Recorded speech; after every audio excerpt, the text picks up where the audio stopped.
Halo Ruang Cerita, apa kabar hari ini? Assalamualaikum warahmatullahi wabarakatuh. Hari ini kita akan kembali membahas kejadian-kejadian mengerikan, kisah nyata yang terjadi di muka bumi ini. Sebelum kita mulai ke ceritanya, jangan lupa untuk subscribe channel ini dan bagikan video ini ke teman-teman kalian.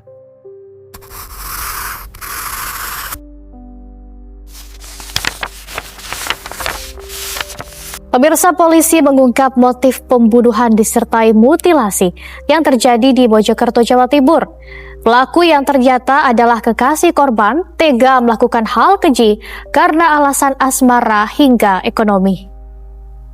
Baiklah, kali ini kita akan membahas sebuah kisah yang sangat menghebohkan di Indonesia. Sebuah kasus kriminal yang bikin bulu kuduk merinding sekaligus menyedihkan. Kasus ini bermula dari penemuan potongan tubuh manusia di sebuah kawasan hutan di Mojokerto. Mari kita ikuti alurnya. Gimana? Ceritanya saya kan cari rumput, rumput di bawah sini. Lah, kok ini kok ada apa kayak daging? Baru saya rumput lagi dari arah timur. Lalu saya melihat kaki, potongan kaki. Potongan kaki itu bagian mana, Mas? Bagian bawah, kaki bawah. Kiri atau kanan gitu. Nggak jelas, pokoknya saya langsung balik telepon teman tangga Masinyo itu. Gitu. Kalau kondisi daging sendiri posisinya gimana, Mas? Potongan tuh? Daging sendiri sekarang sudah membusuk. Itu kan 1 minggu yang lalu. Cuma saya kan dukanya nggak tahu ini kalau manusia atau tidak. Kan saya perkirakan hanya mungkin daging-daging kewan atau apa gitu loh. Katanya banyak, Mas, ditemukan juga berceceran. Berceceran. Ada bagian mana? Bagian atas dari sini kira-kira 100 meter. Ada juga. Iya. Bagian apa itu, Mas? Ditemukan bagian? Wah, nggak tahu. Nggak tahu ya. Nggak tahu. Nggak kelihatan. Sini sampai sini. Asmane jenengan? Sulis Sulistiono. Suliswanto. Pada hari Sabtu, 6 September 2025, seorang warga Dusun Pacet Selatan, Kecamatan Pacet, Kabupaten Mojokerto, Jawa Timur, bernama Suliswanto, bersama keponakannya pergi mencari rumput di tepi jalan raya Pacet Cangar. Waktu itu sekitar pukul 10:30 pagi. Ketika mendekati semak belukar, Sulis melihat sesuatu yang aneh. Di sana ada potongan daging kecil-kecil. Sulis sempat bingung. Kalau ini daging sapi, kenapa dibuang? Kalau daging hewan konsumsi, apa busuk? Atau ada alasan lain? Awalnya dia mengira potongan itu berasal dari hewan liar yang dimangsa predator. Namun ketika diperiksa lebih dekat, sekitar 2 meter dari tempat pertama berdiri, Sulis terkejut. Yang dia temukan ternyata bagian tubuh manusia, tepatnya kaki. Ia pun teringat seminggu sebelumnya ia juga sempat melihat potongan kecil lain, namun waktu itu dianggap sisa hewan. Kali ini, Sulis yakin apa yang dilihatnya adalah bagian tubuh manusia. Ia segera melaporkan ke perangkat desa, lalu diteruskan ke Polresta Mojokerto. Polisi bersama tim Inafis langsung turun ke lokasi dan melakukan penyisiran. Sejak awal polisi sudah curiga, ini bukan kecelakaan, melainkan korban penghilangan nyawa. Bagian tubuh sengaja dipisah untuk menghilangkan jejak.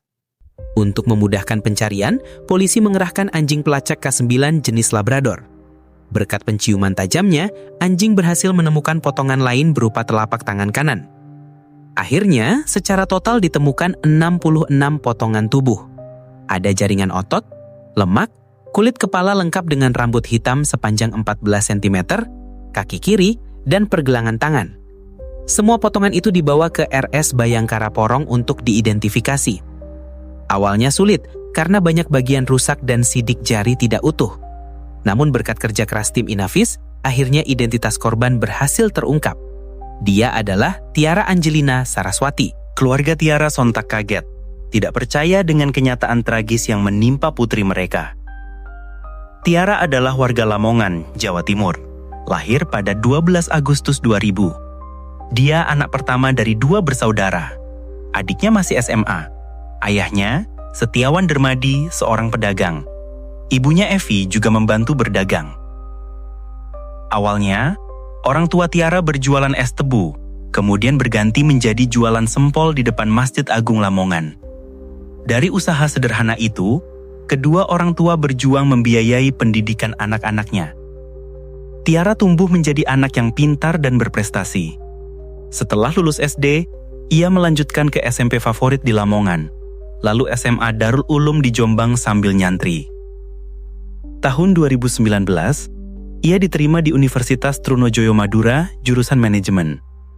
Ia lulus tahun 2023 dengan IPK 3,75. Setelah lulus kuliah, Tiara tidak pulang ke Lamongan.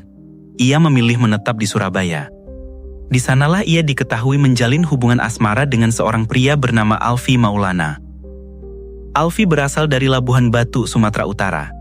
Ia sempat sekolah di Medan lalu melanjutkan SMA di Jombang.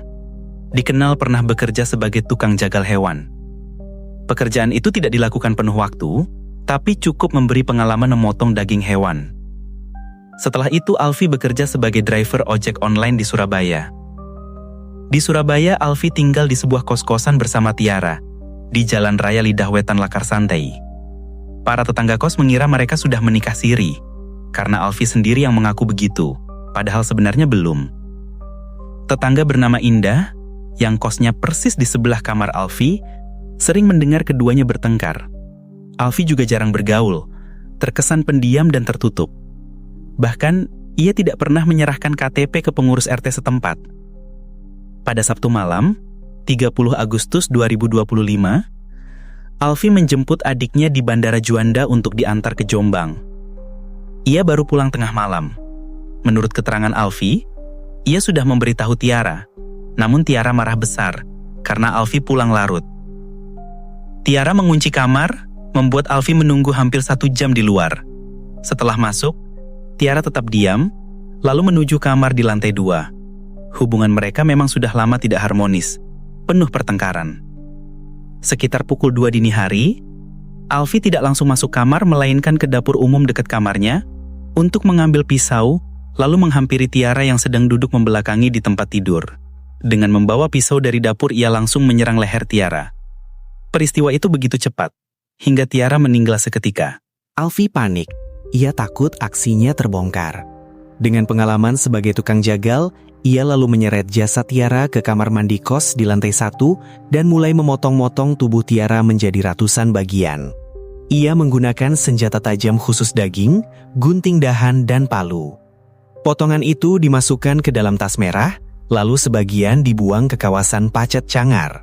Sebagian lain ia simpan di lemari kos, bahkan ada yang dikubur di depan kos.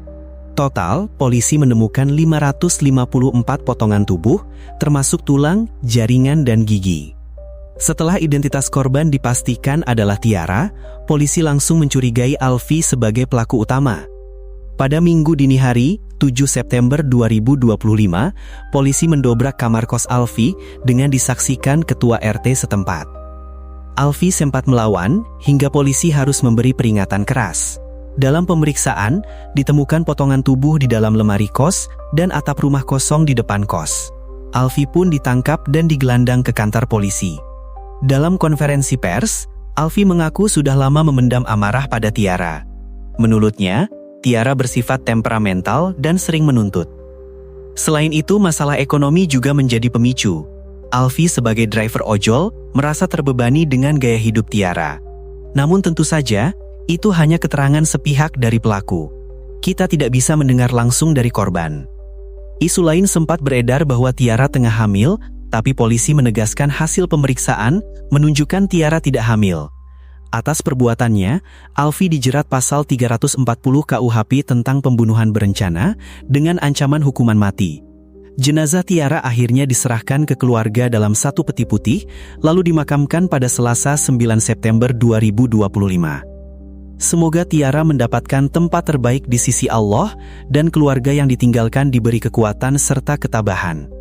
Nah sobat, itulah kisah lengkap kasus Tiara Angelina Saraswati, sebuah tragedi yang menyedihkan sekaligus mengerikan.